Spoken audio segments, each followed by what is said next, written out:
एक भी कमेटी ऐसी नहीं बनाई भारत सरकार। और जितने एग्रीमेंट साइन हुए हैं टेक्नोलॉजी ट्रांसफर के नाम पर, वो सब की सब रिजेक्टेड और रिडंडेंट टेक्नोलॉजी है इस देश में। और टेक्नोलॉजी कैसे आती है, एक सॉलिड एग्जांपल मैं आपको दूं। हिंदुस्तान में एक कंपनी आई जिसका नाम था कैलविनेटर, अमेरिकन कंपनी, मल्टीनेशनल। हमारे यहां रेफ्रिजरेटर लेके आई। क्यों आई साहब? उनके मन में दया आ गई कि हिंदुस्तान के लोगों को ठंडा पानी पिलाना। सच्चाई ये थी कि कैलविनेटर की मार्केटिंग खत्म हो गई पूरे यूरोप, अमेरिका में। क्यों खत्म हुई? क्योंकि अमेरिका और यूरोप के देशों में एक प्रॉब्लम शुरू हो गई क्लोरोफ्लोरोकार्बन के एमिशन की, सीएफसी। तो सीएफसी एमिशन की जब प्रॉब्लम शुरू हुई, और खासकर ये नॉर्डिक कंट्रीज में बड़ी भारी प्रॉब्लम हो गई, स्कैंडिनेवियन कंट्रीज में बड़ी भारी प्रॉब्लम हो गई, तो वहां क्या हुआ कि ये जितनी रेफ्रिजरेशन की टेक्नोलॉजी है, इस पूरी की पूरी टेक्नोलॉजी में सीएफसी बहुत बुरी तरह से एमिट होती है।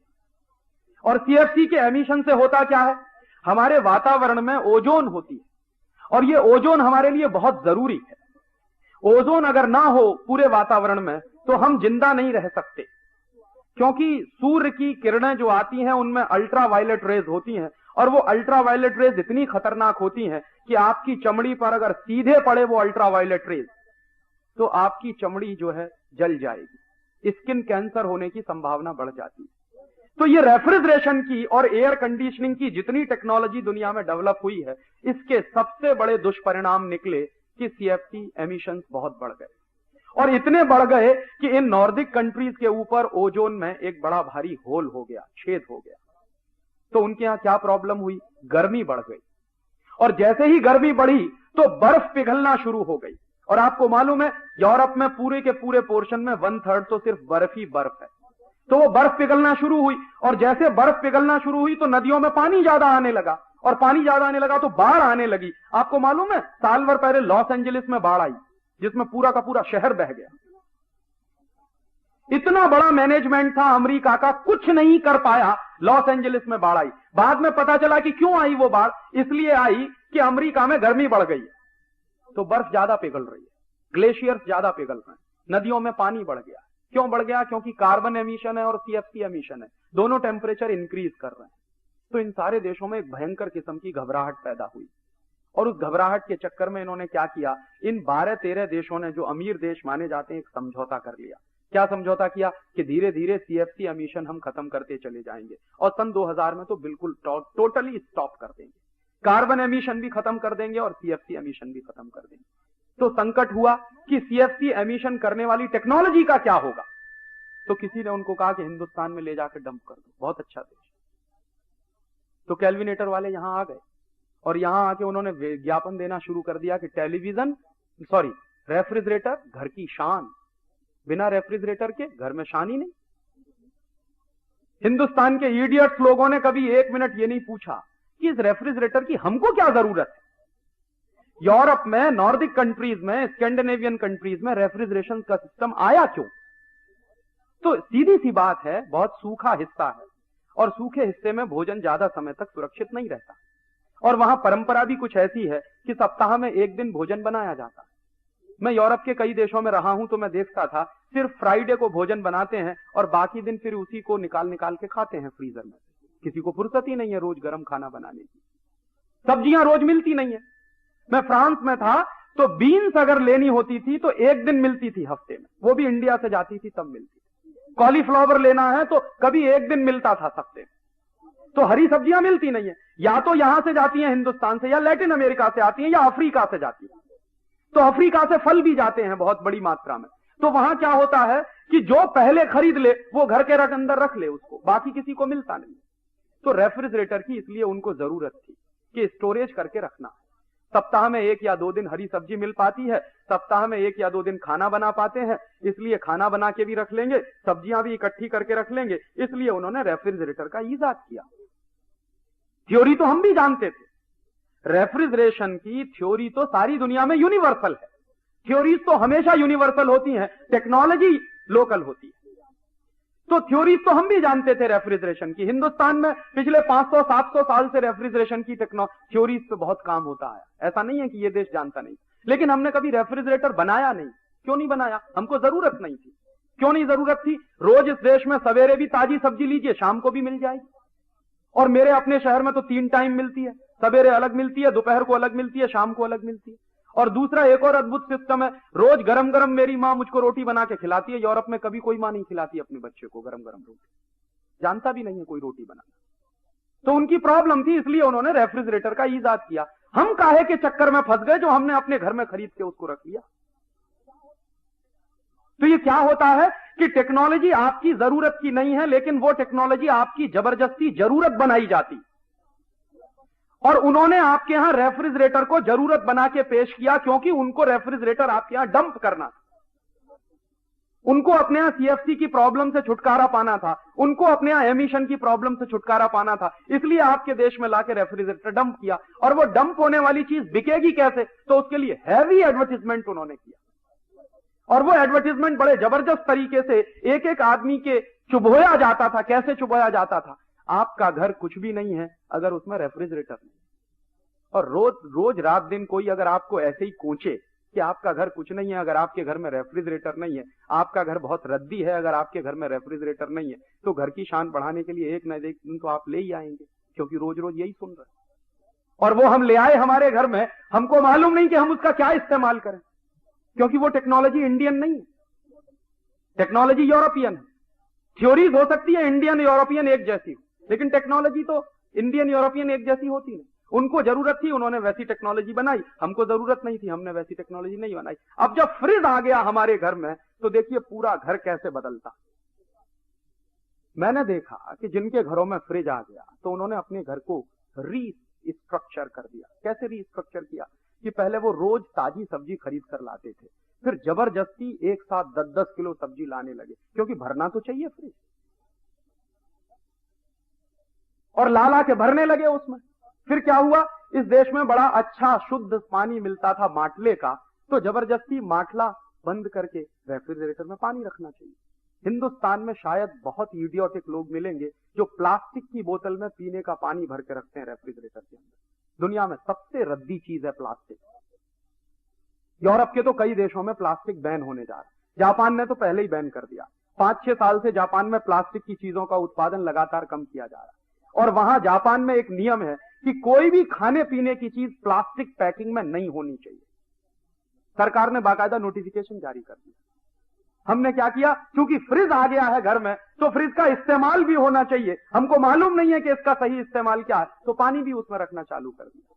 अब प्लास्टिक की बोतल में पानी रखा हुआ, मेहमान आया, साहब पानी पिएंगे, तो सीधे बोतल निकाल के उसके सामने पेश कर दिया। ये नहीं कि पानी को गिलास में डाल के पेश करें, बोतल निकाल के पेश करेंगे, ताकि पता तो चले कि हमारे घर में फ्रिज है। अगर गिलास में भर के ले जाएंगे तो पता नहीं माटले का है कि फ्रिज का है, पता ही नहीं चलेगा मेहमान को। और सारी दुनिया के साइंटिस्ट कहते हैं, मेडिकल साइंस के एक्सपर्ट कहते हैं कि फ्रिज का पानी एक ही काम करता है, कॉन्स्टिपेशन बढ़ाता है। यूरोप और अमेरिका में मैं जितने दिन देखा रहा, मैंने हर तीसरे चौथे आदमी को कॉन्स्टिपेशन का मरीज पाया। और अभी तो उनकी जो फिगर्स आए हैं, लेटेस्ट फिगर, वो तो चौंकाने वाले हैं। 90% पॉपुलेशन यूरोपियन ब्लॉक में कॉन्स्टिपेशन का शिकार है। और इतना जबरदस्त कॉन्स्टिपेशन वहां होता था। मैं जहां रहता था यूरोप में, तो मैं देखता था 4-4 दिन 5-5 दिन संडास नहीं होती लोगों को। एक बार एक डॉक्टर जुकरसन से मेरी मुलाकात हुई, बड़े भारी डॉक्टर माने जाते। तो मैंने उनसे पूछा कि आपके देश में इतना कॉन्स्टिपेशन क्यों है? तो कहने लगे उसका सिंपल सा कारण है कि हमेशा फ्रिज का पानी हम लोग पीते हैं और आइस इतनी इस्तेमाल करते हैं। जरा सा पानी, उसमें आइस डालेंगे 3/4। चाहे पेप्सी पीना हो, कोका पीना हो, तो 3/4 उसमें आइस के क्यूब्स होंगे और मुश्किल से 1/4 उसमें कोका या पेप्सी या कोई सॉफ्ट ड्रिंक होगा या हार्ड ड्रिंक होगा, कुछ भी होगा। इतना जबरदस्त आइस इस्तेमाल करते हैं, इसलिए कॉन्स्टिपेशन। तो मैंने डॉक्टर जुकरसन से पूछा, क्या पेशेंट आते हैं तो आप क्या करते हैं? तो कहता हूं कि हर पेशेंट से कि देखो फ्रिज का पानी पीना बंद कर दो पहले, और अगर संभव है तो गर्म पानी पियो, उकाड़ा हुआ पानी पियो। तो मैंने कहा हिंदुस्तान में तो हजारों साल से धर्म यही कहता है कि गर्म पानी पियो, हमको क्या जरूरत थी, ये काहे को उठा लाए, ये बीमारी हम हमारे घर में। तो हमारे पास इतनी भी चॉइस नहीं है जुडिशियस कि किसको हम टेक्नोलॉजी कहें और किसको हम रिजेक्टेड और रिडंडेंट टेक्नोलॉजी कहें। और सच्चाई यह है कि जो चीज यूरोप में रिजेक्ट हो जाती है, जो वहां रिडंडेंट घोषित कर दी जाती है, उसी को उठा के हिंदुस्तान में इस्तेमाल करना चालू कर देते। तो उनकी प्रॉब्लम थी, इसलिए उन्होंने रेफ्रिजरेटर का ईजाद किया। हम काहे के चक्कर में फंस गए जो हमने अपने घर में खरीद के उसको रख लिया। तो ये क्या होता है कि टेक्नोलॉजी आपकी जरूरत की नहीं है, लेकिन वो टेक्नोलॉजी आपकी जबरदस्ती जरूरत बनाई जाती। और उन्होंने आपके यहां रेफ्रिजरेटर को जरूरत बना के पेश किया, क्योंकि उनको रेफ्रिजरेटर आपके यहां डंप करना था। उनको अपने यहां सीएफसी की प्रॉब्लम से छुटकारा पाना था, उनको अपने यहां एमिशन की प्रॉब्लम से छुटकारा पाना था, इसलिए आपके देश में लाके रेफ्रिजरेटर डंप।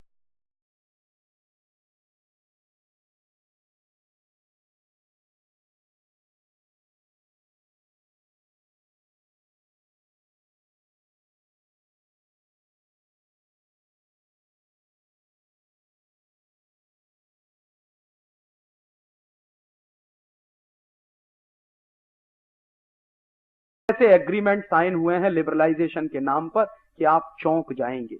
अमेरिका की एक कंपनी है जिसका नाम है पेप्सी कोला।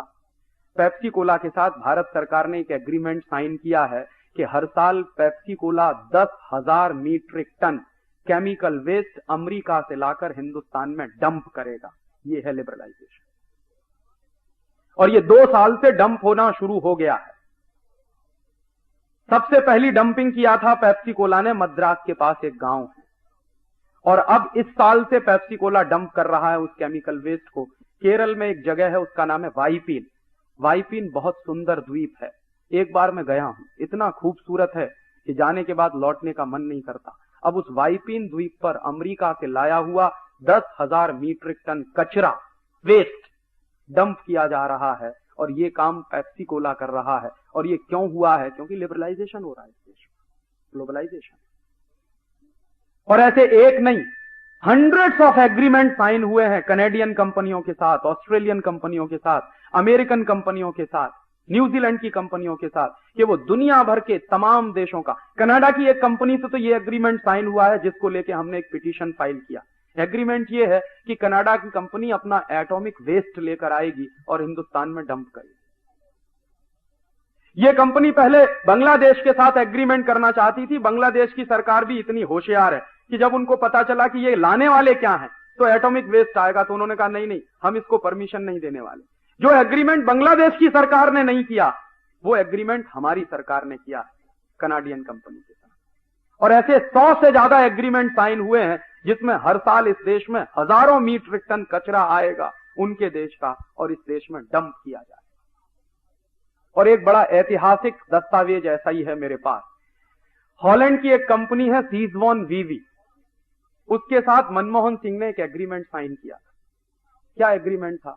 कि हॉलैंड के सुअरों का गोबर 1 करोड़ टन हर साल हिंदुस्तान में लाके डंप किया जाए। ये एग्रीमेंट किया मनमोहन सिंह, और उसके दस्तावेज मेरे पास। क्यों किया है? तर्क क्या था मनमोहन सिंह का? तर्क यह था कि हॉलैंड के सुअरों का जो गोबर है वो क्वालिटी में बहुत अच्छा है। क्यों अच्छा है क्वालिटी में? तो वो तर्क दे रहे थे। जब हमने कहा कि ये आपने क्यों किया, तो एक दिन दिल्ली की एक मीटिंग में उन्होंने इस सवाल पर जवाब देते हुए कहा कि हमने इसलिए ये एग्रीमेंट साइन किया कि हॉलैंड के जो सुअरों का गोबर है वो बहुत अच्छा, क्वालिटी में बहुत अच्छा। और दूसरा क्यों अच्छा है? क्योंकि वहां के सुअर सोयाबीन खाते हैं।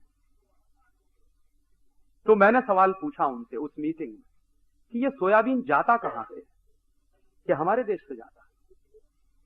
कहां से जाता है? मध्य प्रदेश से जाता है। आपको मालूम है इस देश में मध्य प्रदेश को पूरा सोयाबीन का बेल्ट बना दिया इसी ग्लोबलाइजेशन के चक्कर। तो क्या हो रहा है? सोयाबीन के लिए हजारों हजारों हेक्टेयर खेती बर्बाद कर दी गई है। सारे दुनिया के एग्रीकल्चरल साइंटिस्ट कहते हैं कि 10 साल सोयाबीन की खेती के बाद 11वें साल आप उस खेत में कुछ नहीं कर सकते, वो बंजर हो जाता है। इसलिए यूरोप के देश सोयाबीन पैदा नहीं करते। तो यूरोप के देश सोयाबीन पैदा नहीं करते, लेकिन हॉलैंड एक ऐसा देश है जो सुअरों को पालता है। मैंने हॉलैंड में देखा बड़े बड़े रेंच होते हैं पिग्स के। हमारे यहां रेंच होते हैं गाय के, उनके यहां रेंच होते हैं पिग्स के।